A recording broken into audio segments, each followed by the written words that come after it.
আচ্ছা ম্যাডাম, জীবনে ভালো থাকতে হলে সবচেয়ে আগে কী করতে হবে? নিজের সঙ্গে বন্ধুত্ব করতে হবে। যে মানুষ নিজেকে ভালোবাসে সে একা থাকলেও ভেঙে পড়ে না। মানুষ যদি সমালোচনা করে শুনবে, কিন্তু সবার কথা মনে রাখবে না।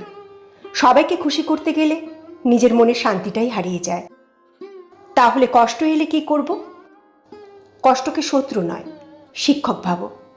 প্রতিটি কষ্টই তোমাকে আরো শক্ত হতে শেখায়। আচ্ছা, সবসময় কি হাসি খুশি থাকা সম্ভব? না, কিন্তু প্রতিদিন নতুন করে শুরু করার সিদ্ধান্ত নেওয়া সম্ভব। আর সেটাই মানুষকে ভালো রাখে। বলতে পারেন, জীবনে শান্তি কোথায় পাওয়া যায়? অল্পতে সন্তুষ্ট থাকা, অযথা তুলনা না করা, আর নিজের কাজ মন দিয়ে করার মধ্যেই সত্যিকারের শান্তি লুকিয়ে থাকে। ভালো থাকার কোনো জাদু নেই। ভালো থাকা একটা অভ্যাস। প্রতিদিন নিজেকে একটু একটু করে ভালোবাসো, কৃতজ্ঞ থাকো, অপ্রয়োজনীয় মানুষ আর নেতিবাচক চিন্তা থেকে দূরে থাকো। দেখবে জীবন ধীরে ধীরে কত সুন্দর হয়ে ওঠে।